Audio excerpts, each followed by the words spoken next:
এখন আর ফিরে আসার সময় আপনার আর নেই। আপনি যা করেছেন এর হিসাব আপনাকে দেওয়া লাগবে, কারণ আপনি একেবারে সীমানার বাইরে চলে গেছেন। যে সমস্ত পাপের কারণে আল্লাহ দুনিয়ায় শাস্তি নাজিল করে তার ভেতরে অন্যতম পাপ, মানুষ যখন সীমা লঙ্ঘন করে ফেলে তখন আল্লাহ 8 প্রকার শাস্তি দুনিয়ায় দেয়। আমি একটা একটা করে কোরআন দিয়ে ওইদিকে যাবো ইনশাল্লাহ। আপনারা আছেন তো ময়দানে? নিয়ামতের শুকরিয়া আদায় যদি করতে চান তাহলে মুখ দিয়ে বলেন যে হ্যাঁ এটা নিয়ামত। এটা বিশাল একটা পাথর বুকের উপর থেকে আল্লাহ নামিয়ে দিলেন, এটা কি?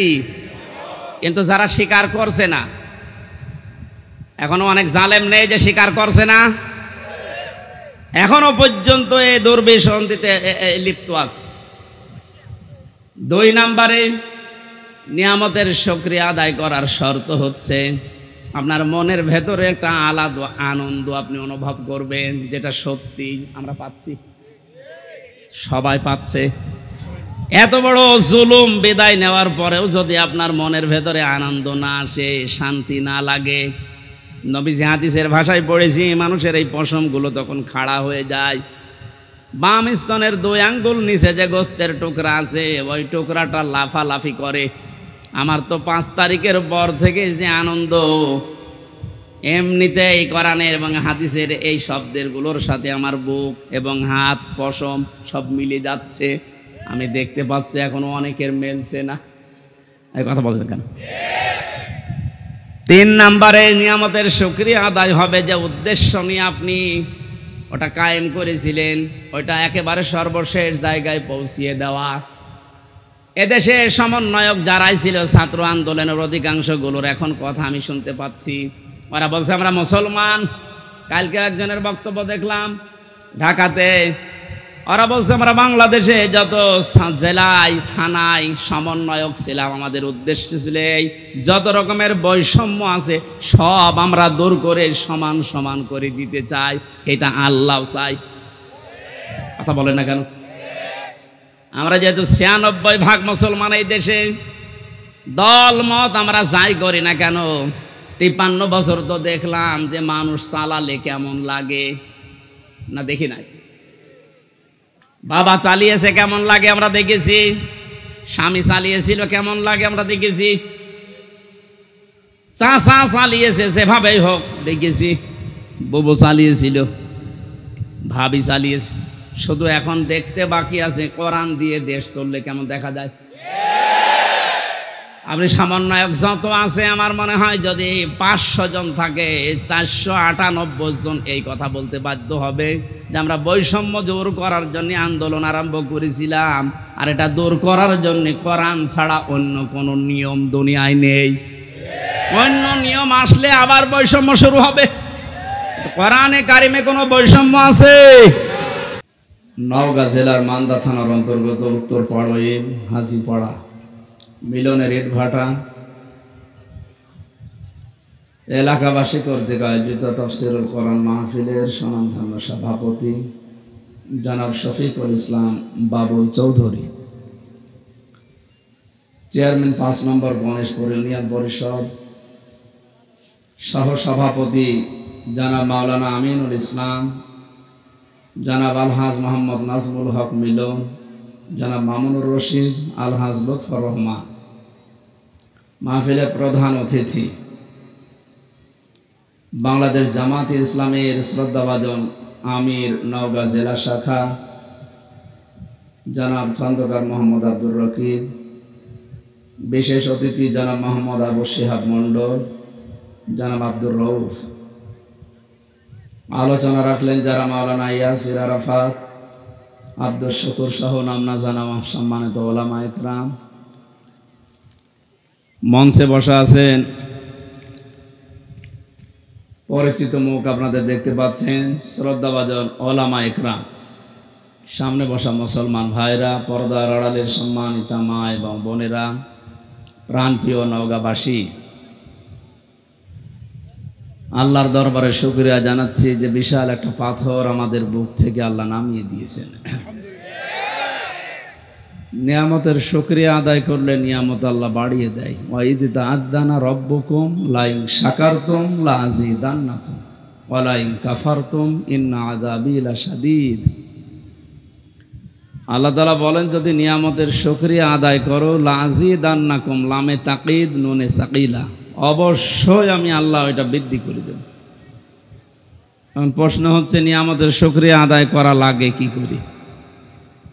আমাদের বিশেষ করে বাংলাদেশ, ভারত, পাকিস্তান, আমরা অনেকে মনে করি নিয়ামতের শুকরিয়া আদায় মানে টুটি পর্যন্ত খেয়ে একবারে ঢেকর তুলে বললাম আলহামদুলিল্লাহ, হয়ে গেল। নিয়ামতের শুকরিয়া আদায় হয়ে গেছে তো নাকি? এটা একটা বাক্য। এটা কি? তাফসিরের ভেতরে আয়াতের মুফাসসিরিন ইকরাম লিখেছেন, কেউ যদি নিয়ামতের শুকরিয়া আদায় করতে চায় তাহলে তিনটা বিষয় তাকে মানা লাগবে, তিনটা শর্ত পূরণ করা লাগবে, তাহলে নিয়ামতের শুকরিয়া আদায় হবে।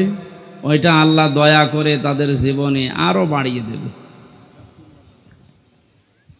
আমরা যে কিছুক্ষণ আগে বললাম আমাদের বুকের উপর থেকে একটা পাথর নেমে গেছে, আমরা একটা স্বস্তি, শান্তি, অন্তত নিরাপত্তার দিকে এগিয়ে যাচ্ছি, এটা একটা নিয়ামত। এটা কি? যেটা আমরা নামাজের ভেতরে মোনাজাতে বলি, রব্বানা আতিনা ফিদ দুনিয়া হাসানা, আল্লাহ দুনিয়ায় শান্তি, স্বস্তি, নিরাপত্তা, হাসানা, কল্যাণ এগুলো আমাদের দাও। লক্ষ লক্ষ মানুষের দোয়া হয়তো আল্লাহ কবুল করি, আমাদেরকে শান্তি, স্বস্তি, নিরাপত্তার দিকে নিয়ে যাচ্ছেন। হাসানা মানে অনেকগুলো অর্থ আছে হাসানার। তার অন্যতম অর্থ হচ্ছে মানুষ যদি নিরাপত্তা পায়, এটার অন্যতম অর্থ হাসানার। আমরা যেটা পাওয়ার জন্য চেষ্টা চালিয়ে যাচ্ছি, যদিও এখনো দুর্বৃত্ত যারা তারা বসে নেই, ওরা বিভিন্ন সময় চেষ্টা চালাচ্ছে, কোনো চেষ্টা সফল হবে না ইনশাআল্লাহ। যিনি এখন দায়িত্বে আছে, অনেকে বলতেছে যে উনি মুরব্বী মানুষ, কি করতেছে, কি করবে। আপনি কি জানেন লোকটা কে আর তাকে নিয়ে এসেছে কে? একটা পাকা খেলোয়াড়। বঙ্গবন্ধুর মূর্তি যখন মোড়াল যখন ভাঙা হচ্ছিল, লোকেরা জিজ্ঞাসা করেছিল, স্যার ওনার মেয়ে চলে গেল 1:30টায়, বিকাল 5টা বাজতে বাজতে তো আর কেউ কোনো জায়গায় থাকছে না, সব মাটির সাথে মিশে যাচ্ছে। ওনার বাবার যে মূর্তি ভাঙে মানুষ, আপনি কিছু বলবেন না? কি বলবো? ওনার মেয়েকে জিজ্ঞাসা করে। এ কথার ওজন কেমন টের পাচ্ছেন? মানে সুতরাং কাঁচা লোক না, আমি পাকা লোক। কথা বলে কম, কাজ বেশি দেখাবে। এই জন্যে যারা কাজ করে না, শুধু মুখে ফোকর ফটর ফটর করে, এই মানুষগুলো ঝামেলা। সুতরাং একটা নিয়ামতের শুকরিয়া আদায় হবে যে তিনটা শর্ত মানলে। তার 1 নম্বরে আপনাকে মুখ দিয়ে বলা লাগবে যে এটা নিয়ামত। এটা কি? আমরা স্বীকার করি তো না? না, ডাইরেক্ট ফতোয়া দিচ্ছে, আর লোকাচুরি করে লাভ নেই। কোরআনে কারিমের কথা যদি কেউ বাধা দেয়, দুনিয়ার একটা বিষয় তো আছেই, আখেরাত তার ধ্বংস, এবং তাকে আল্লাহ দুনিয়ায় কিছু দেখাবে। আমি আজকেও আসার সময় বাংলাদেশের গোয়েন্দা বিভাগের প্রধান যিনি, উনি কথা বলছিলেন যে আপনি সারা দেশে উন্মুক্তভাবে কোরআনের কথা যে ফোর্সে আল্লাহ দিয়েছেন ওই ফোর্সে বলবেন, কোনো বাধা নেই, কোনো নিষেধ নেই, কোনো অনুমতি নেই। কেউ যদি কিছু বলে, সে যেই হোক, শুধু আমার একটু জানাবেন, বাংলাদেশের যেখানেই থাক ওর ঠ্যাং ভেঙে ফেলবে। কিন্তু 2টা কথা উনি জানিয়েছেন। 1 নম্বরে যেখানেই মাহফিল করবেন, কমিটিকে বলবেন তারা যেন মেয়েদের জায়গাটা আলাদা রাখে, ওখানে যেন পুরুষ মানুষ ঝামেলা না করে। 2 নম্বরে ওনাদের যে নিরাপত্তা, বিশেষ করে শারীরিক কোনো ঝামেলা হলে ওই জায়গাতে ওরকম পেশাব পায়খানা টয়লেটের ব্যবস্থা যেন করা লাগে সামর্থ্য অনুযায়ী। এই 2টা মানবেন, বাকি কোরআনের আলোচনায় কোনো বাধা নেই। আজকে আলোচনাটা যারা বাধা দিয়েছেন, আমি 3 জনের নাম পেয়েছি। কোন জায়গায় যেন আলোচনা হওয়ার কথা ছিল, পাড়ইল, এটা পাড়ইল না? যারা বাধা দিয়েছেন আমি ওনার কাছে তাদের নাম ডিটেলস লিখেছি, দিয়ে দেব। শুধু এলাকায় থাকা না, দেশেও থাকতে পারবেন না। এটা আর এই আগস্ট মাসের 5 তারিখের আগে নেই, এখন 5 তারিখ পার হয়ে গেছে। আমরা টের পাচ্ছেন কোথায় আছি আমরা? এই জন্যে নরম ভাষায় বললাম এটা। আর 2 নম্বর, আল্লাহর ফতোয়া যেটা আছে, কোরআনের কথা যেতে কেউ বাধা দেয়, তার জানাজার নামাজ নেই, তারে কবরে দেওয়ার দরকার নেই, কারণ ও এমনিও জাহান্নামে যাবে, অমনিও জাহান্নামে। আবু জেহেলে কোরআনের বিরোধিতা করে আবুল হাকাম থেকে আবু সাহিল হয়েছিল। আপনার নাম যতই সুন্দর থাক, যদি সত্যি আল্লাহর কোরআনে বাধা দেন, আপনার নামও কিন্তু উল্টাপাল্টা বিষয় লেগে যাবে। হ্যাঁ, আমি ওপেন বলছি, রাজনৈতিকভাবে এদেশে যেহেতু ইসলাম কায়েম করার জন্যে চেষ্টা অনেকে চালাচ্ছে, সবচাইতে বেশি শ্রম এবং কোরবানি যারা দিয়েছে তাদের ভেতরে আপনারা সবাই স্বীকার করবেন এক বাক্যে, বাধ্য হবেন বাংলাদেশ জামাত ইসলামী। এটা সবাই জানে, সে যেই হোক। এজন্য দিন কায়েম করা যেহেতু ফরজ, নামাজের মতো ফরজ, এই বিষয়টা সামনে রেখে আমার দিন কায়েমের জন্য যারা চেষ্টা চালাচ্ছে ইসলামী দল যতগুলো আছে তার ভেতরে এটা আমার ভালো লাগে। এজন্য আমি এটাকে সাপোর্ট করি মনে প্রাণে, এবং যত রকমের সাহায্য আছে আমি সব করার চেষ্টা করি। দ্বিতীয় নম্বর বিষয়, এইটা তো আর রাজনৈতিক অনুষ্ঠান না, প্রচলিত যে রাজনীতি, এমনিতে রাজনীতি ফরজ, কিন্তু কোরআনের, কিসের? কোরআনের রাজনীতি করা ফরজ। 903টার উপরে আয়াত আল্লাহ ডাইরেক্ট ইনডাইরেক্ট মিলে দিয়েছেন, ওটা ফরজ না হলে এত কথা দিত না। যেহেতু প্রচলিত যে রাজনীতির কথা আমরা অনেকে বুঝতেছি এই 53 বছরে, ওই রকম একটা অনুষ্ঠান এটা না, এটা একটা এবাদত। এটা কি? কোরআনে কারিমের এই আলোচনাটা একটা এবাদত। আর এবাদত, এখানে সব মানুষের মতের পথের লোক আমরা এসেছি এবাদতটা বোঝার জন্য। কোরআনের তাফসির লিখে দিয়েছেন, আমরা তাফসির আকারে এখানে কথা বলবো, কোনো দিকে টেনে না, কোনো দিকে চেপে না, আমি আল্লাহর দিকে তাকিয়ে কথা বলি, ওইভাবে বলবো ইনশাআল্লাহ। আমাদের আসল উদ্দেশ্য আল্লাহ যেন আমাদের পরিবর্তন করে দেন। নিয়ামতের শুকরিয়া আদায়ের যে বিষয় শর্তগুলো বললাম কোরআন দিয়ে, 1 নম্বরে স্বীকার করবেন আপনি যে এটা নিয়ামত। কি অবস্থায় ছিলাম আপনি নিজেও জানেন, আমিও জানি। আমি বাংলাদেশের বৈধ নাগরিক, আমার বাড়ি পাশের বিভাগে, খুলনা বিভাগে, কুষ্টিয়া, এটা পাশের বিভাগ রাজশাহী। এই মান্দাতে আমি এসেছিলাম বিয়ে খাওয়ার জন্য, একটা বিবাহ অনুষ্ঠানে, আমার আসতে দেয়নি। বলেন তো কোন অবস্থায় ছিলাম? গত কয়েকদিন আগে বাংলাদেশ জামাত ইসলামী কুষ্টিয়া জেলা শাখা 500 আলেমকে ডাক দিয়েছিল, সব ঘরানার আলেম ওখানে এসেছিল। 500 আলেম এক জায়গায় 2.5-3 ঘন্টা তারা আলোচনা করেছে, বিভিন্ন মতামত দিয়েছে। আপনার কি মনে হচ্ছে যে এই 500 আলেম এক জায়গায় তাদের মতামত কোরআনের উপরে, হাদিসের উপরে তুলে ধরল? আগস্ট মাসের 5 তারিখের আগে 500 না, 5 জন এক জায়গা হওয়া সম্ভব ছিল? কি বলতো যে এখানে গোপন ষড়যন্ত্র হচ্ছে, জঙ্গি তৎপরতা এই জায়গায় চালু হচ্ছে। যেখানে 5 জন হলে এরকম উল্টাপাল্টা নাম দিয়ে দিতেন, সেখানে 500 হয়ে গেল, কই কিছুই তো হইল না।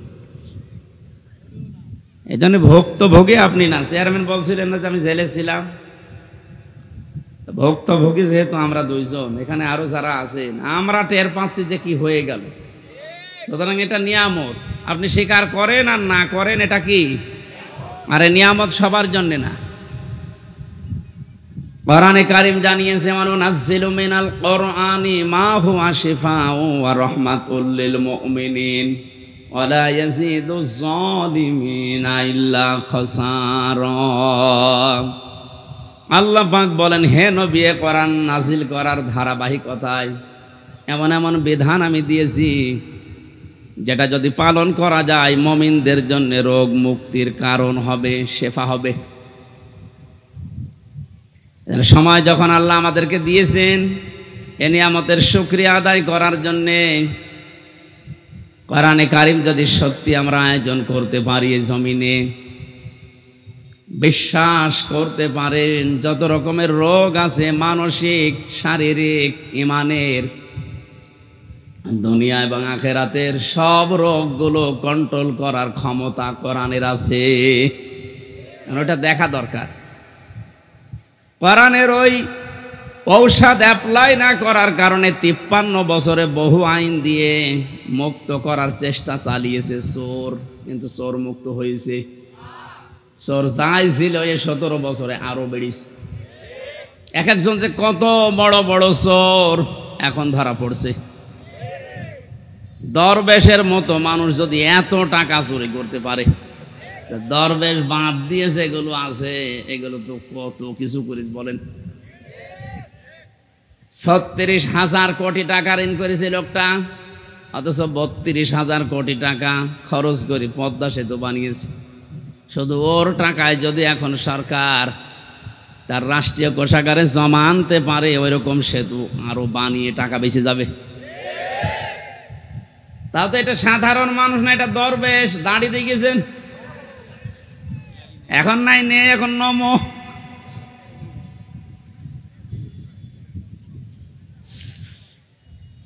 এই জন্য চোর মুক্ত করার জন্য বহু চেষ্টা চালিয়েছে, জিরো টলারেন্স পর্যন্ত ঘোষণা দিয়েছিল বঙ্গবন্ধুর মেয়ে। পারে তো নাই, চোর দিন যত গেছে তত বেড়েছে। কারণ চোর মুক্ত করার জন্য যে ঔষধ দরকার, এ 53 বছরে পড়ে নাই। বিশ্বনবী জানিয়েছেন পৃথিবীতে এমন কোন রোগ নেই যে রোগের ঔষধ নেই, কিন্তু সঠিকভাবে রোগটা নির্ণয় করার পরে যদি ঔষধ দেওয়া যায়, মাস্ট বি রোগ ভালো হবেই। এতদিন পর্যন্ত যেহেতু রোগের ঔষধ পড়ে নাই, সূরা মায়েদার 38 নম্বর আয়াতটা পড়া লাগবে। অসারিকু ওয়াসারিকাতু ফাকতাউ আইদিয়াহুমা জাযাম বিমা কাসাবা নাকালাম মিনাল্লাহ ইলা আখিরি আয়াত। আল্লাহ পাক বলেন, চোর পুরুষ হোক আর নারী হোক, সাক্ষ্য প্রমাণে যদি ধরা পড়ে যায়, অবশ্যই তার হাত কেটে দেওয়া লাগবে। এটা হচ্ছে দুনিয়ার শাস্তি। কোন জায়গার? আখেরাতে কি হবে সেটা আল্লাহ জানে। এবার বাস্তবের দিকে নিয়ে আসেন। আপনি কে কোন আদর্শ মানেন, দল করেন, আমি জানি না। কোরআনের এই আয়াতটা যদি 53 বছর আগে যখন সংবিধান তৈরি হয়েছিল স্বাধীন করার পর, ওই সময় যদি আমরা এই আইনটা জারি করে দিতে পারতাম, আমার মনে হচ্ছে এই 24 সালে হাজারো মানুষের হাত শরীরে থাকতো না। বিশেষ করে বড় বড় চোরগুলো, অনেকে মনে করছে চুরি করলেই হাত কেটে দাও, তাহলে দেশে কারোর হাতই থাকবে না। চুরি করলে হাত কাটা না, ওটা যদি অভাবে চুরি করে তাহলে তার অভাব দূর করে দেওয়া লাগবে, স্বভাব ভালো করে দেওয়া লাগবে। স্বভাব ভালো করার জন্য যে পদ্ধতিগুলো আছে ওই ধাঁচে ফেলা লাগবে। আর যদি স্বভাবে চুরি করে কেউ, আমার তো মনে হয় এই দেশে যারা বড় বড় চোর, একটারও কোনো অভাব নেই, সবই স্বভাবের চোর। এটা মানুষের টাকা লাগে কত, চুরি করে তাও যদি আপনি নিয়ে যেতে পারতেন, আপনাকে আমি কিছু বলতাম না। নৌকায় পার হচ্ছিল, ওর বন্ধুরে যখন ধরেছে, বন্ধু বলছে আমি একা ধরা খাবো। ওই যে আল্লাহর ওলি, কোনটা? ওই যে সালমান এফ রহমান, ওর দাড়ি কই, ওগুলো দাড়ি কেটে ফেলেছে। তো আপনি কি করলেন বলেন তো? এখন এই যে ডিম খাচ্ছেন উপর দিয়ে নিচ দিয়ে, আরো তো জায়গা মতো পড়েননি। আমাদেরকে যে সমস্ত জালেমদের হাতে দিয়েছিলেন, আপনাদেরকেও যদি ওই রকম সামনে কেউ পড়ে যায়, ডিম দেখবেন জায়গায় দিয়ে দেবে। এই যে হাতের আঙ্গুল নখ তুলে ফেলে, এগুলো রিমান্ডে দেখাচ্ছিল যে আমরা যে এইভাবে নখ তুলি। তো এইরকম লোক জালেম শুধু ওদেরই, আর জালেম নেই, এখনো আছে। এই জন্যে আপনার কিছুই হয়নি। এই আয়াতটা যদি কার্যকর থাকতো, আপনি চুরিও করতে পারতেন না, আজ আপনার উপরে ডিম খাওয়া লাগতো না। কোরআন নাজিল করার ধারাবাহিকতায় যেহেতু বিভিন্ন ঔষধ আছে, এগুলো এখন সব জায়গায় প্রতিষ্ঠিত করা দরকার। তাহলে জান্নাত, মিনি জান্নাত আপনি বাংলাদেশে দেখতে পাবেন। এই জন্য এই নিয়ামতে সবাই আনন্দিত না। ওয়ালা ইয়াজিদু যালিমিনা ইল্লা খাসারা। হে নবী, জালেমদের জন্য কোরআনে কোনো ঔষধ নেই। কোরআনের যত সুন্দর কথায় তাদেরকে শোনান, তাদের শুধু ক্ষতি বৃদ্ধি হবে, রাগ হবে। এই জন্য বাংলাদেশে দ্বিতীয়বার স্বাধীন হওয়ার পরে অনেকের মনে আনন্দ নেই। কিছু মানুষের মনে এখনো পর্যন্ত দুঃখ, এখনো তাদের ক্ষতি বৃদ্ধি হতে আছে। দিন যত যাবে, জালেমের কোনো সুসংবাদ নেই, ও আরো প্যাচে পড়বে। কারণ কি বলেন তো? কারণ জালেম যারাই শব্দটা এত ভয়ঙ্কর মারাত্মক শব্দ। কোরআনে কারিমে আল্লাহ যত কঠিন কঠিন কথা দিয়েছেন সবচাইতে বড় কঠিন বক্তব্য দিয়েছেন জালেমের বিরুদ্ধে। আল্লাহ পাক বলেন ইন্নামাস সাবিলু আলাল্লাযিনা ইয়াযলিমুনান নাস ওয়া ইয়াবগুনা ফিল আরদি বিগাইরিল হক ইলা আখিরি আয়াত। সূরা শুরার 42 নম্বর আয়াত প্রথম অংশে আছে আল্লাহ বলেন আমি আল্লাহর মামলা হবে তাদের বিরুদ্ধে যারা মানুষ হয়ে মানুষের উপরে জুলুম করেছে। এই আয়াত অনুযায়ী এখন বলেন তো বাংলাদেশে আল্লাহর মামলার আসামি আছে না নেই? আল্লাহ ইয়াজলিমুনাল মুসলিমুনা দেননি যে মুসলমানদের উপরে যারা জুলুম করেছে, ইয়াজলিমুনান নাস মানুষ হয়ে যারা মানুষের উপরে করেছে তাদের জন্য আল্লাহর মামলা রেডি হয়ে আছে। 17 বছর আপনি কি করলেন বিবেকের কাছে প্রশ্ন করেন। আপনি হামজার মামলার আসামি না আপনি আল্লাহর মামলার আসামি? দ্বিতীয় শব্দ আরো মারাত্মক, ওয়ায়াবগুনা ফিল আরদি বিগাইরিল হক অন্যায় ভাবে যারা পৃথিবীতে বিশৃঙ্খলা তৈরি করার জন্য বিদ্রোহ করে। এই 5 তারিখের পর থেকে 4-5টা গ্রুপ বিদ্রোহ করে ফেলেছে, সামনে এখনো 2-3টা আছে। আপনি এখন আনসারের নাম নিয়ে অধিকার আদায়ের জন্য মাঠে নেমেছেন। 17 বছর কোথায় ছিলেন? আমরা তো জরিপে এখন দেখতে পাচ্ছি 40,000 যদি আনসার নিয়োগ হয়ে থাকে 9 সাল থেকে 17 সাল 24 সাল পর্যন্ত, তার 33,000 সব গোপালগঞ্জের। এতদিন আপনি মায়ের কাছে বলতে পারেননি, এখন মামার কাছে, মামা বাড়ি আবদার পেয়েছেন। 5 তারিখের পর থেকে এই 29 তারিখ পর্যন্ত পুলিশ ছাড়া যদি বাংলাদেশ চলতে পারে, ও আনসার ছাড়াও চলতে পারবে। আপনাদের অধিকারের বিরুদ্ধে আমি না, অধিকার আদায় করেন, বৈষম্য দূর করার জন্য, যেহেতু এ দেশটা স্বাধীন হয়েছে করেন, কিন্তু সময় বুঝে তো উনি এখনই শুরু করে দিয়েছেন। লোকটাকে কিছু গোছাতে দেবেন তো, কত ঋণ তার মাথার উপর আপনি রেখে পালিয়ে গেলেন, আপনি টের পাচ্ছেন? সেতে দাঁড়িয়ে আছে এখনো, তাকে একটু সময় দেন, সে একটু গুছিয়ে নিক। না এখনই আমারে দেওয়া লাগবে, আসেন সামনে আসেন, আপনার বাহিনী তুলে দেওয়া হবে। এই জন্য বিশৃঙ্খলা যারা করছেন, আজ বিদ্রোহ ঘোষণা করছেন, আপনিও আল্লাহর মামলার আসামি। পারে নাই প্রথমে হিন্দুদের দিয়ে, হালে পানি নেয়নি, এরপরে প্রধান বিচারপতিকে দিয়ে একটা চেষ্টা চালিয়েছিল, আল্লাহ নষ্ট করে দিয়েছে। এরপরে এনেছে আনসার, এটা দিয়েও হবে না, কারণ যে আছে আপনি বললাম না কাঁচা খেলোয়াড় না, পেছনে অনেক কিছু আছে হেলান দেওয়ার মতো। আমার মোবাইলে সর্বোচ্চ কল আসলে আসবে, সর্বোচ্চ আসলে আমার মনে হয় তারেক জিয়ার পিএস অপু ভাইয়ের কাছ থেকে কল আসতে পারে, কারণ ওনার সাথে আমি 3 বছর ছিলাম জেলে। আর একটু বেশি আসলে গিয়াসউদ্দিন মামুন ভাইয়ের কাছ থেকে আসতে পারে, ওনার সাথেও ছিলাম 3 বছর। তাছাড়া আর উপরে তারেক জিয়া কর দেবে না। আর ডক্টর মোহাম্মদ ইউনূসের মোবাইলে কল আসে বারাক ওবামার কাছ থেকে, জো বাইডেনের কাছ থেকে, শি জিনপিং এর কাছ থেকে। টের পাচ্ছেন ওর খুঁটি কোন জায়গায় বাঁধা, ওর পেছনে কি ধাক্কা দেওয়া আছে দেওয়ালে? আপনি আন্দাজে লাফান, বাস্তবতা কিছু জানেন?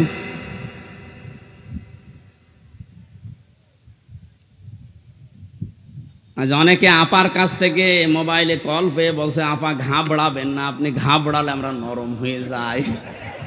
একটা পাগল, কোন জামানায় কোন দেশে কোন গর্তের ভেতরে আছে ও টের পাচ্ছে যে লোকটা কি, যে লোকটা ভারতকে এই থ্রেট দিতে পারে, বেশি ঝামেলা করলে 7 সিস্টার উড়িয়ে দেব, তার পেছনে কি খুঁটি আছে আপনি জানেন না। ও যদি এই মুহূর্তে চাপ দিয়ে বলে যে ভারত যারা নিয়েছেন বধূ হিসাবে ফেরত দেওয়া লাগবে কালকের ভেতরে, কারণ এ কথা তো ওর কথা না, এ কথা ওকে বলাচ্ছে হবে 24 ঘন্টার ভেতর ফেরত দিতে। 24 ঘন্টা লাগবে না, 24 মিনিটে ফেরত পাঠাবে। এইরকম একটা লোক। আর আপনি আন্দাজে এখান থেকে ফতোয়া দেন, বাবা ঘাবড়াবেন না, কিসের ঘাবড়াবেন না। আপনি 2টা পিটনি খেলে সব ভুলে যান, আর তার সিকিউরিটিতে গেছেন। এই জন্য বাস্তবতা আপনি কিছুই টের পাচ্ছেন না ভাই, অনেক দূরের বিষয়। আমি সামনে আসা আয়াতের ভেতরে যদি আসে আমি সামনে কথা বোঝাবো ইনশাল্লাহ।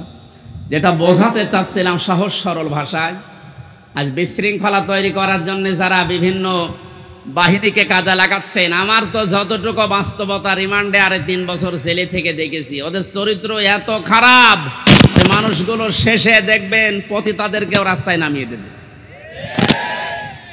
কোনো কিছুতেই কোনো কিছু উপরে উঠতে পারবেন না।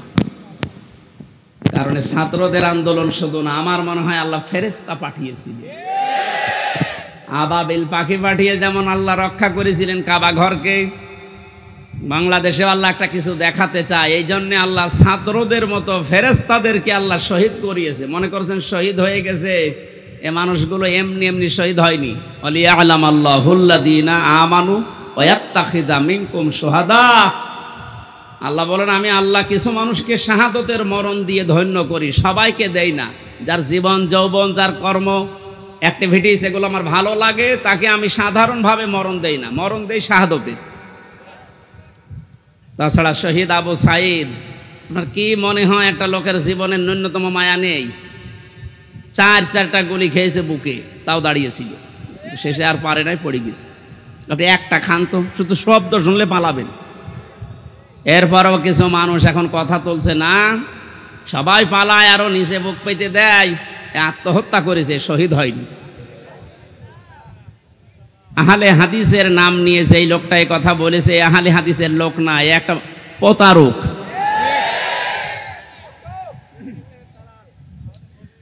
আহলে হাদিসের এই যে রাজশাহীর গোদাগাড়ির অধ্যাপক মুজিবুর রহমান, ওনার সাথে আমি উমরায় ছিলাম রমজানে। কি উনি আহলে হাদিস না? আপনি উল্টাপাল্টা ধারণা করবেন আহলে হাদিস নাম হলে না, ওগুলো দালাল। এ কি রফিক নামে নাকি যেন কি বিন বিন বিন বিন বিন। আমি 2টা তথ্য বলছি, হয়তো শুনেছেন আপনি, কিন্তু এভাবে শোনেননি। ভালো করে খেয়াল করেন, যারা এগুলো ধারণা করেন বলেন মুখ দিয়ে, খুব সাবধান। ওয়ালা তাকুলু লিমান ইয়ুকতালু ফি সাবিলিল্লাহি আমওয়াত বাল আহইয়াউ ওয়ালাকিন লা তাশউরুন। সূরা বাকারা 154 নম্বর আয়াতে আল্লাহ জানিয়েছেন, মানুষ যেহেতু মুখ দিয়ে কথা বলে, এজন্য মুখের উপরে আল্লাহ নোটিশ দিয়েছেন, ওই কথা বলবি না। এ মুখ দিয়ে কোনো দিন এই কথা বলবি না যে যারা মারা গেছে, শহীদ হয়েছে, যে ওরা মরে গেছে, কথা বলবি না। এই কথা কার? এই জন্য শহীদ শব্দটা অনেক দামি শব্দ। যারা শহীদ হয়েছে, জালেমের জুলুমের সামনে নিজের বুক পর্যন্ত দিয়েছে, জীবন পর্যন্ত দিয়ে যারা শহীদ হয়ে গেল, ওদেরও আমাদের মতো জীবনের মায়া ছিল, কিন্তু মানবতাকে বাঁচাতে দেওয়ালে পিঠ ঠেকে গেছে, শেষ পর্যন্ত না পেরে জীবন দিয়ে গেল। এ মানুষগুলোকে আপনি মরে গেছে কখনো বলতে যাবেন না। আল্লাহ বলেন বাল আহইয়া, আরে ওরা জীবিত, ওয়ালাকিন লা তাশউরুন, কিন্তু তোরা টের পাস না। এরপরে মানুষ যেহেতু হৃদয়ে কল্পনা আনতে পারে, ধারণা করতে পারে, এই জন্য আল্লাহ ধারণার উপরে নোটিশ দিয়েছে, ওয়ালা তাহসাবান্নাল্লাযীনা কুতিলু ফি সাবিলিল্লাহি আমওয়াতা বাল আহইয়াউন ইনদা রাব্বিহিম ইয়ারযাকুন।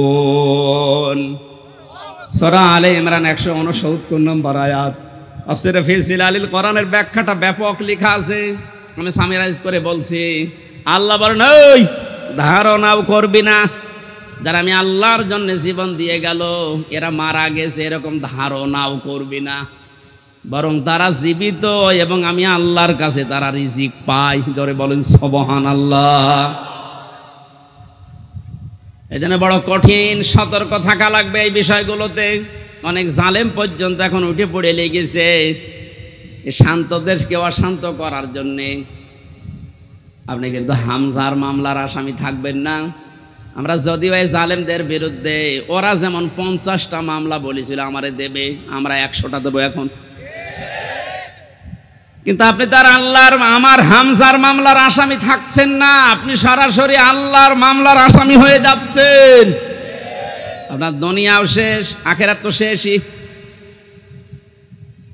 এরপরও অনেকে বলে হুজুর মাফ করে দিলে কি না, জালেমদের মাফ করলে মজলুমের উপরে অবিচার হয়।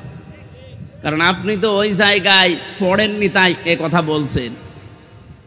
18 কোটি মানুষ যদি এদেশে মাফ করে দেয়, আয়না ঘরের সাথে যারা জড়িত ছিল, ব্যারিস্টার আরমানের বউ তাকে মাফ করবে? আপনার কি মনে হয় যে আন্দাজে বললে মাফ করে দেবে? আপনি থেকে দেখেন তো, স্বামী ছাড়া 8 বছর।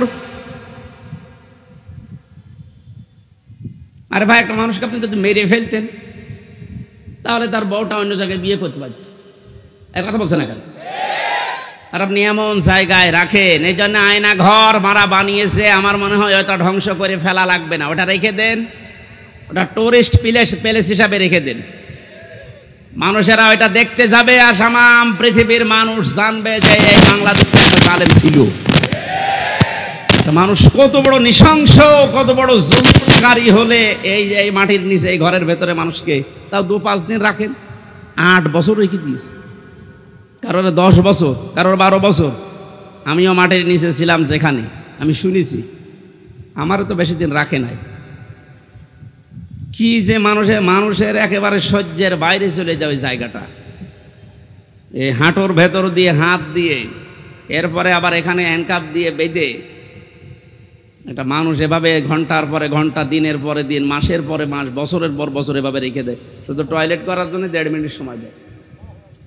আমার সাথে যে আলেম ছিল মুফতি ফখরুল ইসলাম, কি কষ্ট যে লোকটাকে দিয়েছে। এই জন্য জালেম যারা, এদেরকে হেদায়েত আল্লাহ দেবেন না। আমি দোয়া করলেও হবে না। কাবা শরীফের ইমামও যদি দোয়া করে এই জালেমের জন্য, ওকে আল্লাহ হেদায়েত দেবে না, ওকে জাহান্নামে দেবেই। আমি এইটা বানালাম। এই কথা বন্ধ করেন। আল্লাহু লা ইয়াহদিল কওমাজ জালিমিন, এ কোরআনের আয়াত না, আমি বানালাম। এক কথা বলুন। এই যে ইয়াহদি, এখানে আলেম আছে না, মোজারে, এটা বর্তমান, ভবিষ্যৎ, প্রেজেন্ট, ফিউচার। আল্লাহ পাক বলেন আমি জালেমদেরকে হেদায়েত দিচ্ছি না, দেবও না। সুতরাং যারা জুলুম করেছেন, আপনি জানতেন না যে আয়না ঘরে কারা থাকে? অবশ্যই আপনি জানতেন, আপনার কথা মতোই হয়েছিল। এই জন্য আপনি আল্লাহর হেদায়েত থেকে বঞ্চিত। যতবার হজ করেন না কেন, তাহাজ্জুদ মিলে পড়েন, আপনি হেদায়েত পাবেন না। আর হেদায়েত কেউ না পেলে এসে জান্নাত পাবে? বলেন বলেন। তাহলে আমরা একবারে ফতোয়া দিতে পারি যে আপনি চির জাহান্নামী, নাকি বেশি বলে ফেললাম? না না, আমি যা পড়েছি তাই বলছি। কারণ জালেমদেরকে আমি দোয়া করলো, আল্লাহ হেদায়েত দিচ্ছে না, দেবে না। কিয়ামতের ময়দানে আল্লাহ পাক 2 শ্রেণীর মানুষকে নবীর হাত থেকে হাউজে কাউসার খেতে দেবেন না। কয় শ্রেণী? 1 নম্বরে যারা ইসলামের ভেতরে নতুন নতুন বিষয় ঢুকিয়েছে, বেদাত বলে যারে, এদেশে সবচাইতে বেশি এটা। আমার তো ভয় হয় এই কারণে যে বাংলাদেশের হাজারো মুসলমান আমরা নবীর উম্মত দাবি করছি, কিন্তু এই বেদাত করার কারণে আল্লাহর নবীর হাত থেকে পানি পাবো না। 2 নম্বরে যারা জুলুম করে এবং জালেমের যারা প্রশংসা করে, তার সাহায্য করে, সহযোগী হিসাবে কাজ করে, এরা নবীর হাতের হাউজে কাউসারের পানি পাবে না। আপনি এই হাদিসটা এবার বাংলাদেশে মিলান। কত হাজি জালেমের সহযোগী, জালেমকে ভালোবাসে, সাপোর্ট করে, এই কারণে নবীর হাতের ওয়ারিশ হিসাবে সে পানি পাবে না। এরকম মানুষ হাজি দেশে নেই। আপনার দুনিয়াও শেষ, আখিরাতও শেষ। আপনি কি করলেন? এখন আর ফিরে আসার সময় আপনার আর নেই। আপনি যা করেছেন এর হিসাব আপনাকে দেওয়া লাগবে, কারণ আপনি একেবারে সীমানার বাইরে চলে গেছেন। যে সমস্ত পাপের কারণে আল্লাহ দুনিয়ায় শাস্তি নাজিল করে, তার ভেতরে অন্যতম পাপ, মানুষ যখন সীমা লঙ্ঘন করে ফেলে, তখন আল্লাহ 8 প্রকার শাস্তি দুনিয়ায় দেয়। আমি একটা একটা করে কোরআন দিয়ে ওইদিকে যাবো ইনশাল্লাহ। আপনারা আছেন তো ময়দানে? নিয়ামতের শুকরিয়া আদায় যদি করতে চান, তাহলে মুখ দিয়ে বলেন যে হ্যাঁ, এটা নিয়ামত। এটা বিশাল একটা পাথর বুকের উপর থেকে আল্লাহ নামিয়ে দিলেন, এটা কি? কিন্তু যারা স্বীকার করছে না, এখনো অনেক জালেম নেই যে স্বীকার করছে না। এখনো পর্যন্ত এই দুর্বিসন্ধিতে লিপ্ত আছে। 2 নম্বরে নিয়ামতের শুকরিয়া আদায় করার শর্ত হচ্ছে আপনার মনের ভেতরে একটা আলাদা আনন্দ আপনি অনুভব করবেন, যেটা সত্যি আমরা পাচ্ছি, সবাই পাচ্ছে। এত বড় জুলুম বিদায় নেওয়ার পরেও যদি আপনার মনের ভেতরে আনন্দ না আসে, শান্তি না লাগে, নবীজি হাদিসের ভাষায় পড়েছি মানুষের এই পশমগুলো তখন খাড়া হয়ে যায়। বাম স্তনের 2 আঙ্গুল নিচে যে গোস্তের টুকরা আছে ওই টুকরাটা লাফালাফি করে। আমার তো 5 তারিখের পর থেকে যে আনন্দ, এমনিতে এই কোরআনের এবং হাদিসের এই শব্দগুলোর সাথে আমার বুক এবং হাত পশম সব মিলে যাচ্ছে। আমি দেখতে পাচ্ছি এখনো অনেকের মেলছে না। এই কথা বলছেন কেন? 3 নম্বরে নিয়ামতের শুকরিয়া আদায় হবে যে উদ্দেশ্য নিয়ে আপনি ওটা কায়েম করেছিলেন, ওটা একেবারে সর্বশেষ জায়গায় পৌঁছিয়ে দেওয়া।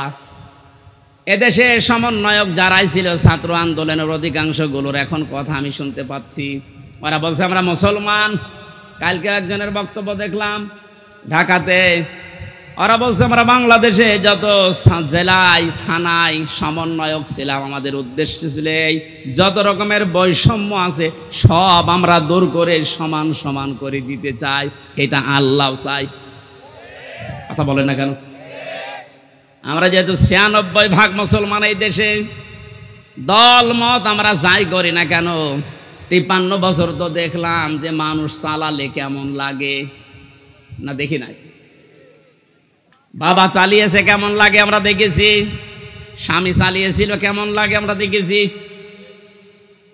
চাচা চালিয়েছে যেভাবেই হোক দেখেছি, বুবু চালিয়েছিল, ভাবি চালিয়েছে। শুধু এখন দেখতে বাকি আছে কোরআন দিয়ে দেশ চললে কেমন দেখা যায়। আপনি সমন্বয়ক যত আছে আমার মনে হয় যদি 500 জন থাকে 498 জন এই কথা বলতে বাধ্য হবে যে আমরা বৈষম্য দূর করার জন্য আন্দোলন আরম্ভ করেছিলাম, আর এটা দূর করার জন্য কোরআন ছাড়া অন্য কোনো নিয়ম দুনিয়ায় নেই। অন্য নিয়ম আসলে আবার বৈষম্য শুরু হবে। কোরআনে কারিমে কোনো বৈষম্য আছে? নেই। নেই যে এটার প্রমাণ কি? আফালা ইয়াতাদাব্বারুনাল কুরআন ওয়ালাউ কানা মিন ইনদি গায়রিল্লাহি লাওয়াজাদু ফীহি ইখতিলাফান কাসীরা। এটা বৈষম্য বিরোধী আয়াত। আল্লাহ পাক বলেন সূরা নিসার 82 নম্বর আয়াতে আছে, 5 পারার 10 পৃষ্ঠা 3 নম্বর লাইনে রব্বুল আলামিন বলেন কি হয়েছে তোদের আমার কোরআন নিয়ে কেন চিন্তা ভাবনা করো না? আমি কোরআনে এমন কোনো বক্তব্য দেইনি যে একটার সাথে আরেকটা মেলে না। আল্লাহর কোরআনে আপনি এমন কোনো বক্তব্য পাবেন না যে আজকে দিলাম এই 2 দিন পরে ওইটার সাথে আর আগের কথার মিল নেই, এমন কোনো বক্তব্য কোরআনে আছে? আরো জোরে বলেন। সুতরাং এই দেশে যে বৈষম্য সত্যি সত্যি আমরা দূর করে নিয়ামত যে এটা প্রমাণ করতে চাই, সময়ের এখন সবচাইতে বড় দাবি হচ্ছে আল্লাহর কোরআনকে এখন এই দেশে কায়েম করা। এইটার বিরুদ্ধে আছেন কারা? হাত তোলেন তো।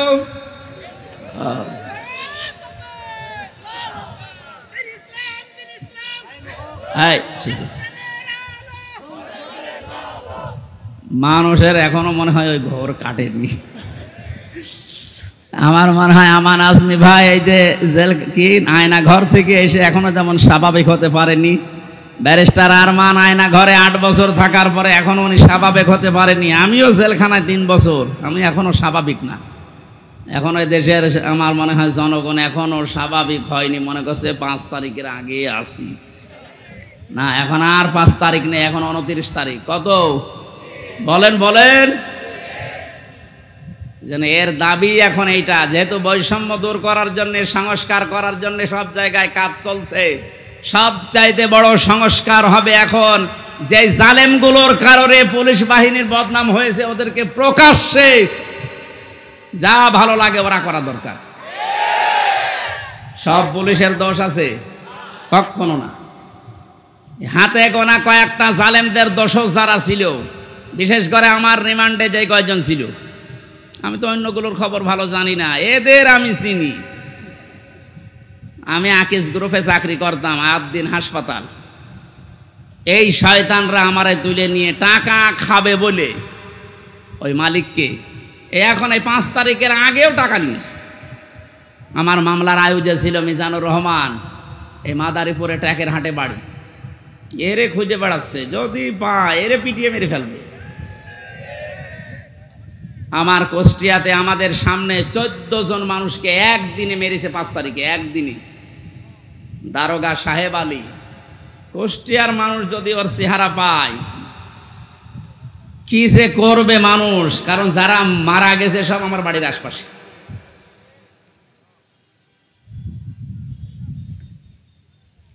এএসপি নামে একজন ছিল রিমান্ডে আমার, শেখ ইমরান হোসেন।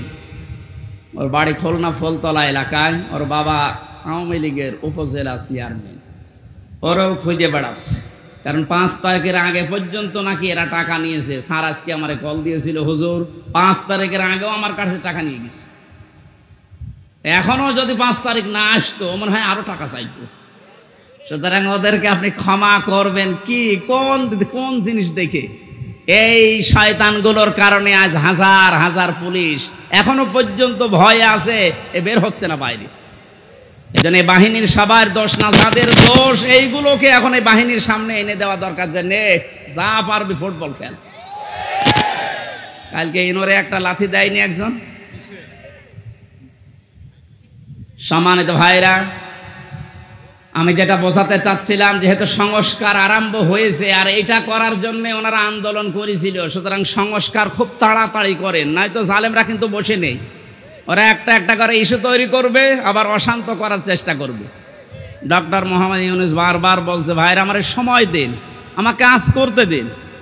আপনাদের এই 17 বছরের জঞ্জাল আমি এই 17 দিনই শেষ করে ফেলবো, একটু সময় দিন আমারে। আর এর ভেতরে আমার কাজ চেয়ারে বসে কাজই করতে দেন না, খালি এইটা ওইটা ওইটা আমার বাড়ি ঘেরাও। তা আপনি ওনার বাড়ি ঘেরাও করে কি করবেন? ওনারে তো পেছনে যারা খুঁটি দিয়ে রেখেছে তারা তো আর এই বাড়ি ঘেরাও কিছু মনে করে না। এই জন্য এই সমস্ত ছোটোখাটো কাজ করে আপনি টার্গেটে পড়ে যেন না। সংস্কার যখন চলছে, বাংলাদেশের যত ডিসি আছে, এসপি আছে, টিওনো আছে, ওসি আছে, যারা জালেমদের সহযোগী ছিল, সবাই না, যারা ছিল ইমিডিয়েট তাদেরকে এই মুহূর্তে বাধ্যতামূলক বাদ দিয়ে দেন। কারণ এরা যদি একটু ফাঁক ফকড় পায় ওরা কিন্তু অনেক কিছু করে ফেলবে। এই জন্য আমাদের উচিত হচ্ছে তাড়াতাড়ি করে এই সংস্কারগুলো খুব তাড়াতাড়ি আরম্ভ করা। ডক্টর আসিফ নজরুল সাহেব উনি ঘোষণা কালকে দিয়েছে যে খুব তাড়াতাড়ি এটা করা হবে, একটু তাড়াতাড়ি করেন, নয়তো এখনো ঝামেলা কাটছে না। আমরা নিয়ামতের শুকরিয়া আদায়, যে 3টা পদ্ধতি শুনলাম, মুখে স্বীকার করা, অন্তরে আনন্দ পাওয়া, আর যে উদ্দেশ্য নিয়ে এটা করেছে ওই উদ্দেশ্যটা এখন এই সংস্কারের মাধ্যমে কায়েম করা। আল্লাহ আমাদেরকে এভাবে নিয়ামতের শুকরিয়া আদায় করলে আমরা যেটা চাই ওইটা আল্লাহ আরো বাড়িয়ে দেবে। ওয়ালাইন কাফারতুম, যদি না শুকরি করেন, যদি না বোঝার ভান করে থাকেন, যদি এবার ভুল করেন, এই ভুল কিন্তু আর শোধরানোর জায়গা থাকবে না। আর ইন্না আযাবিলা শাদীদ, আল্লাহর আযাব শাস্তি বড় কঠিন। আল্লাহ তুমি আমাদেরকে এই আয়াতটা এক্ষুনি বাস্তবে মেনে নেওয়ার তৌফিক দাও, বলেন আমিন। দরুদ আর সালাম পড়ি আমাদের নবী মুহাম্মদ রাসূলুল্লাহর উপরে সাল্লাল্লাহু আলাইহি ওয়াসাল্লাম। আমার আজকের আলোচনার বিষয় হচ্ছে এই যে আযাব গজবগুলো একটা একটা করে এখনো থামছে না, আসতে আছে। এগুলোর কারণ ব্যাখ্যা করব আজকে কোরআন দিয়ে। সূরা রুম 41 নম্বর আয়াত। কত নাম্বার? মিন ইলাহিন গায়রু ইলা আখিরি আয়াত। আল্লাহ পাক বলেন, মাদাইন শহরে হযরতে শুআয়বকে তার ভাইদের কাছে আমি পাঠিয়েছিলাম। তিনি মাদাইনে, হযরতে শুআয়ব মিশরের মাদাইন আইকা এই এলাকায় বাস করতেন। ডাক দিয়ে বললেন, আমার জাতির লোকেরা, তোমরা আল্লাহর ইবাদত করো, তিনি ছাড়া ইলাহ এটা আর কেউ নেই। ইলা মানে, ইলা শব্দের 4টা প্রধান অর্থ আমি এই আয়াতের তাফসিরে পেয়েছি। এক নয়, ভালো করে শোনেন। এই জন্যই তাফসির মাহফিলে আসতে হয়। আলেমগুলো খেলা করার জন্য এখানে বসে নেই, ওনারা জানে না। এই গুরুত্বপূর্ণ কাজ বাদ দিয়ে ওনার মতো মানুষেরা যদি মোস্তফা আমিন বসে থাকতে পারে, আপনি কি হয়েছেন বলেন তো? ইলা শব্দের যে ব্যাখ্যা দিচ্ছে এবার নিজের জীবনের সাথে মিলাবেন। আল্লাহ রাব্বুল আলামিন জানিয়েছেন প্রতিটি নবীর যে দাওয়াতের পদ্ধতি ছিল আমি কিছু কিছু কোরআনে কোড করেছি। তার ভেতরে শুআয়ব আলাইহিস সালাম একজন, তিনি জাতির লোকদেরকে বলেছিলেন জাতির লোকেরা আল্লাহর ইবাদত করো, তিনি ছাড়া ইলাহ নেই। কি নেই? আমরা যেহেতু নবীর ওয়ারিস, নাকি মানেন না? এক কথা বলেন না কেন? আমি তো প্রথমেই বলেছিলাম রাজনৈতিকভাবে আমি একটা দলকে ভালোবাসি, সাপোর্ট করি, সহযোগিতা করি, কিন্তু এটা তো ওইটা না।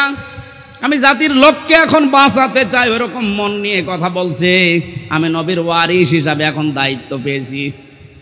আল্লাহ পাক যে জানিয়েছে নবীদের এই কাজ ছিল, আমরা নবীর ওয়ারিস হিসাবে আমাদের একই কাজ। ওনারা যেটা বুঝিয়েছিল ওইটাই বোঝাচ্ছে, জাতির লোকেরা আল্লাহ ছাড়া কারো ইবাদত করা যাবে না, তিনি ছাড়া কোনো ইলাহ নেই। কি নেই? আরো জোরে বলেন। ইলাহ শব্দের ব্যাখ্যা বললাম কয়টা? 4টা। বলেন বলেন। 1 নম্বরে ইলাহ মানে আল্লাহ পাক বাদ দিয়ে আইন তৈরি করার ক্ষমতা কারো নেই, এই জন্য আল্লাহ ইলাহ। আল্লাহ কি? এটা যতদিন পর্যন্ত আপনি না মানবেন আমি দাওয়াত দিতেই থাকবো আপনাকে, কারণ আপনি এখনো পর্যন্ত ক্লিয়ার না। আইন তৈরি করার দায়িত্ব দুনিয়ার কারো হাতে আল্লাহ ছেড়ে দেয়নি, এটা আল্লাহর হাতে। কারো হাতে ছেড়ে দিলে সে নিজের দলীয় কায়দায়, নিজের ব্যক্তিগত কায়দায়, নিজের স্বার্থে, দলীয় স্বার্থে ওইটা বানাইতো। কথা বলেন না কেন? আল্লাহকে ওই রকম এই কথা বলেন। আল্লাহ রাব্বুল আলামিন যেন সবার জন্য উপকার হয় এমন আইন তৈরি করেন, এই জন্য আইনের বিষয়টা আল্লাহ কাউকে ছেড়ে দেয়নি।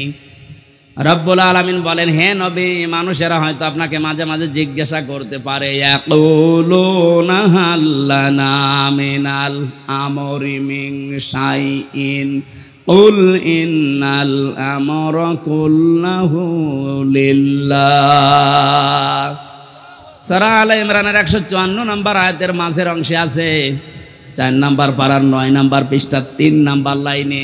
এরপরে আপনি ফতোয়াবাজি করেন, দেখে নেন গাজান। আল্লাহ বলেন, মানুষ যদি জিজ্ঞাসা করে যে আইন তৈরি করব, আমাদের কোনো ক্ষমতা, কোনো অধিকার, পাওয়ার আছে? আল্লাহ বলেন, আপনি ফতোয়া দেন যে না, এটা শুধুমাত্র আল্লাহর দায়িত্ব। কার? জাতির লোকেরা এটাই তো বোঝাতে সে কুষ্টিয়া থেকে এসেছে যে আল্লাহর আইন বাদ দিয়ে কারো আইন মানা যাবে না, এমনকি মা বাবার আইনও মানা যাবে না। হ্যাঁ, ঠিক আছে তো? না না, এই যে হুজুর বলেন তো, মা বাবার আইন মানা জায়েজ আছে না নেই? আন্দাজ বলেন কেন? অকদা রাব্বুকা আল্লা তা'বুদু ইল্লা করা লাগবে। এই আয়াত দ্বারা মাসলা বের হয়, আল্লাহর আইন মানা ফরজ আর মা বাবার সেবা করা ফরজ। আইন মানা ফরজ না। বাংলার মুসলমানেরা আবার বিবেককে প্রশ্ন করেন, আল্লাহর পরে মা বাবার স্থান, তাদের আইন মানা জায়েজ নেই, তাদের সেবা করা ফরজ, তাদের পেছনে সাধ্য মতো খরচ করা ফরজ। কথা বলেন না কেন? মা বাবার আইন মানায় যদি ফরজ না হয়, কোন মহারতি আছে যে আইন বানিয়ে দিলে মানা লাগবে? যারা আজ মানুষ হয়ে মানুষের তৈরি করা আইন মানার জন্য চেষ্টা চালাচ্ছেন, এখনো আপনি কুকুরের চাইতেও খারাপ। একটা কুকুরের আইন মানে মানুষ হয়ে, এরপরও আপনি মানুষের আইন তৈরি করার জন্যে, তাদের আইন প্রতিষ্ঠার জন্য এখনো যদি কাজ করেন, সংগ্রাম করেন, টাকা পয়সা খরচ করেন, আপনি কিয়ামতে যখন উঠবেন মরণের পরে আপনার এই আকার থাকবে না, কুকুর হয়ে উঠবেন।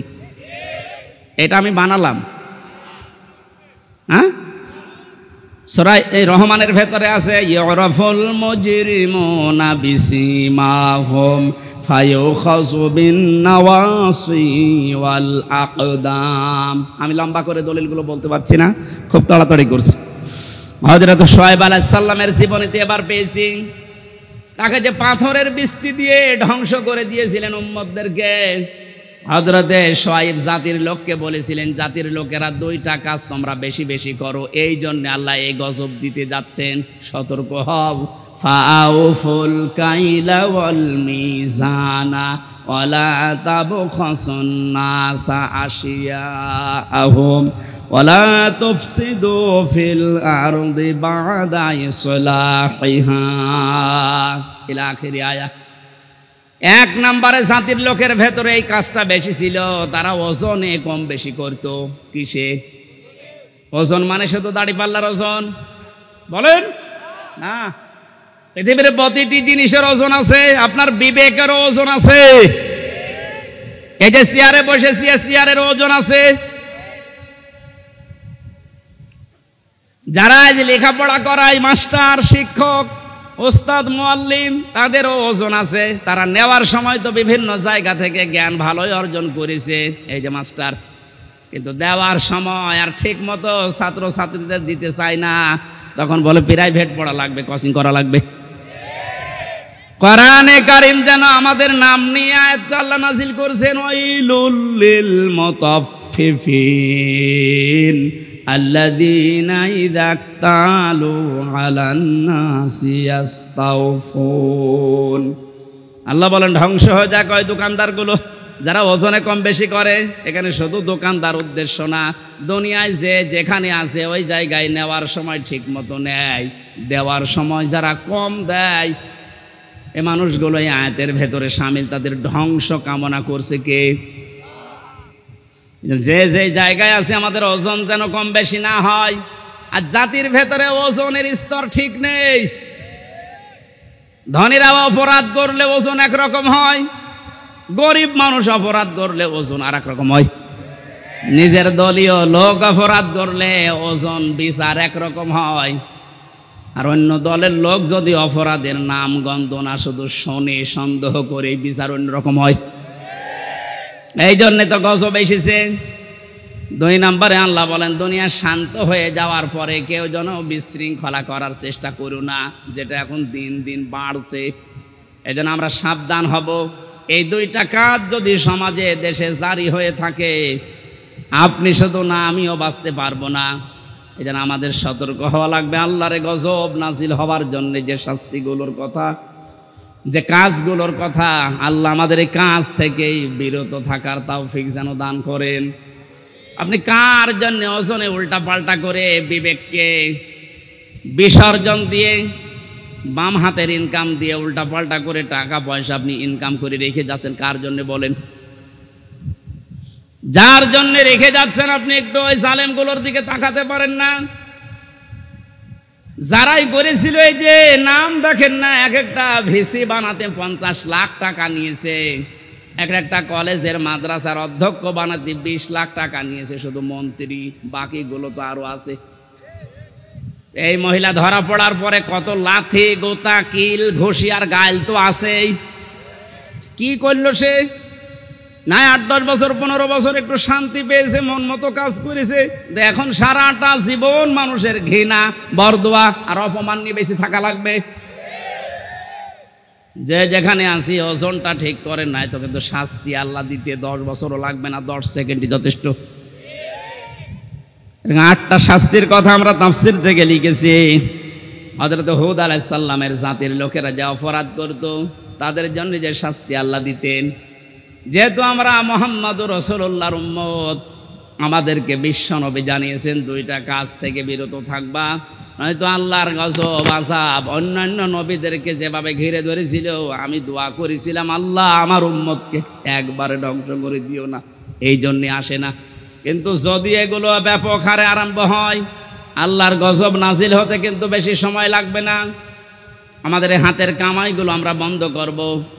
বিশেষ করে ওজনটা সব জায়গায় ওজন বেশি করা হচ্ছে। আমরা চেয়ারে বসে ওজনওয়ালা কথা বলতে পারি না, আর 15 বছর তো পারি নাই। এখান থেকে একবার হুজুর এদিকে বলেন না, ওদিকে বলেন না, ঠিক করেন। তো কি ঠিক করব? ঠিক করতে করতে তো আমরা চলে গেছি গর্তের ভেতরে। কেন্দ্রীয় মসজিদের ইমাম যিনি, বাইতুল মুকাররম, তাকান তার দিকে। এই লোকটা পর্যন্ত যদি দালাল হয়ে যায়, তো এই দেশে আর কার দিকে ভরসা করবেন?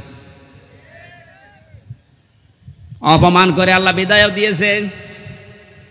যত রকমের ক্ষতি হয়েছে বাংলাদেশে ইসলামের এবং মুসলমানদের, বিশেষ করে ইসলামপন্থী উদার যারা তাদের সবচাইতে বেশি আমার মনে হয় ক্ষতি হয়েছে এই দালালপন্থী আলেমগুলোর কারণে। কারণ নেক্সট সূরাতে ধোঁকা দিত এরা মানুষকে, আর আমাদেরকে মাঝে মাঝে জেলখানার ভেতরে ফতোয়া পাঠাতো। এত বেশি বোঝার দরকার কি? দেশে হুজুর আর নেই, হুজুর আছে ওইভাবে চেপে রাখার অভ্যাস আমার নেই। যা পড়েছি যা বুঝেছি ওটা কোরআনে যে ফোর্সে আল্লাহ দিয়েছে ওটা বলতেই থাকবো মরণ পর্যন্ত। আল্লাহ এমন কোন গণা এই ওজনটা আমরা যেন প্রত্যেকে ঠিক করি, কোন জায়গায় যেন বিশৃঙ্খলা না হয় চেপে ধরবেন। যে যেখানে আছেন বিশৃঙ্খলা তৈরি হওয়ার আশঙ্কা থাকলেই ওরা যদি ডালে ডালে চলে আমাদেরকে পাতায় পাতায় চলা লাগবে, নাইতে স্বাধীনতা কিন্তু আবার হারিয়ে যাবে। আল্লাহ বাস্তবতায় তুমি আমার কোরআনের আয়াত যেভাবে নাজিল করেছো ওইভাবে বোঝার তৌফিক দাও। আল্লাহুম্মা আমিন। লা ইলাহা ইল্লা আনতা সুবহানাক ইন্নী কুনতু মিনাজ জালিমিন। সারাটা জীবন অপরাধ করে জীবনটা নষ্ট করে ফেলেছি। নবীরা যে দাওয়াত দিয়েছিল যে আল্লাহ পাক ছাড়া কারো ইবাদত করা যাবে না, ইলা তুমি ছাড়া আর কেউ নেই, এটা জাতির লোককে বোঝার তৌফিক তুমি দাও।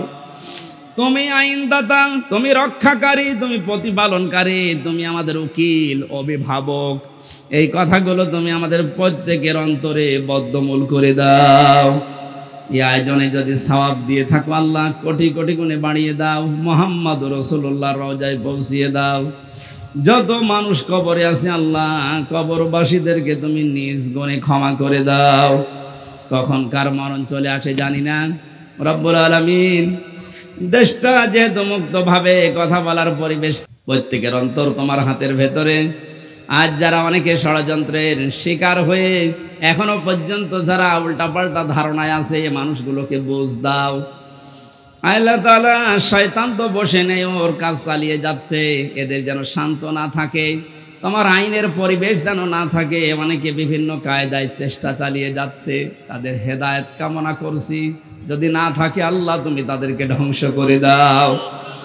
মা বোনদেরকে পর্দায় থাকার তৌফিক দাও, স্বামী সোহাগিনী বানিয়ে দাও। সবচাইতে বড় দোয়া আল্লাহ, এই দেশটা এখন বড় ঋণ, তুমি সব ঋণ পরিশোধ করার তৌফিক আমাদেরকে দান করো। দেশটা তুমি কত আলেম এখানে এসেছে আল্লাহ, আলেমদেরকে তুমি কবুল করো।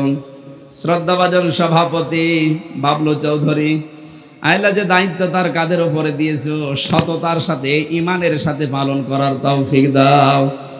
বারাকাল্লাহু লানা ওয়া লাকুম ফিল কোরআনিল আযীম। কখন কার আজরাইল চলে আসে জানি না, এখনো জানি না কার কাফনের কাপড়ে মান্দা বাজারে এসে পড়ে আছে। রব্বুল আলামিন মুসাফির অবস্থায় দোয়া করছি, মরণ আসবে আমাদের চিন্তাও নেই, টেনশনও নেই, কিন্তু আমরা ঈমান নিয়ে মরতে চাই। সব রকমের ষড়যন্ত্র শয়তানের ধোঁকা থেকে বাঁচিয়ে একবারের জন্যও যেন শেষ কথা এটা বলতে পারি, লা ইলাহা ইল্লাল্লাহু